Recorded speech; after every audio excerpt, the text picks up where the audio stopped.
England, 1966. Home soil. And somehow the host nation wins the World Cup for the first and only time in its history.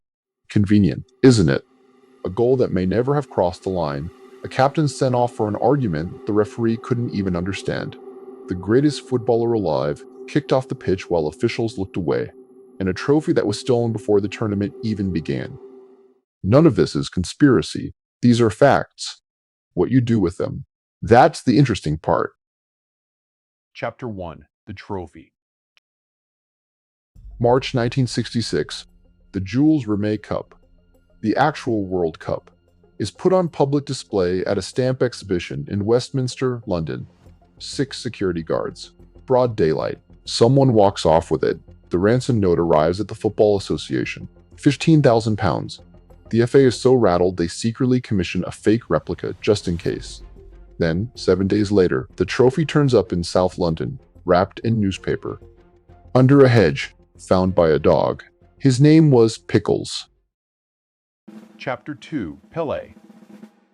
The biggest obstacle to England winning that World Cup had a name, Pelé, 25 years old.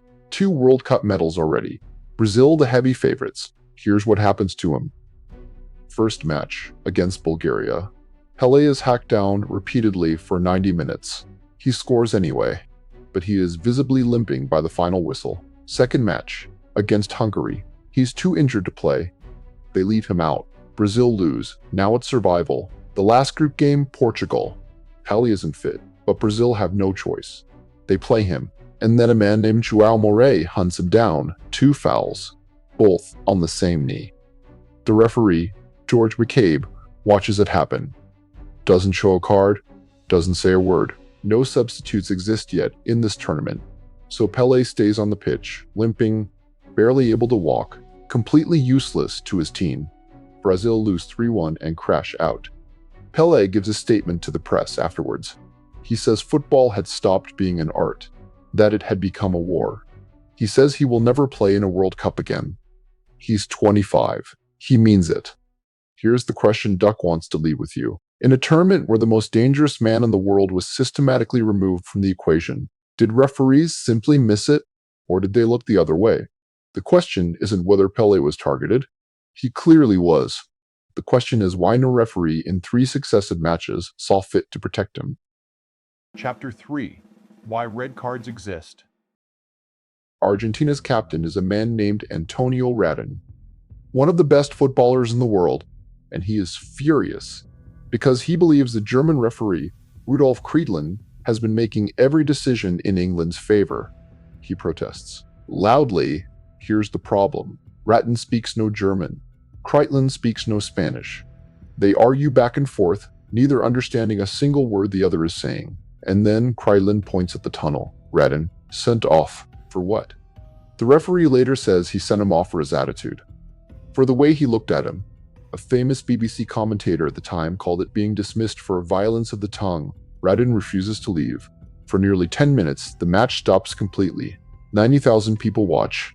Eventually, he starts the long walk around the pitch, and in one of the great acts of defiance in football history, he sits down on the red carpet reserved for the Queen of England, who, for the record, wasn't even in the stadium that day.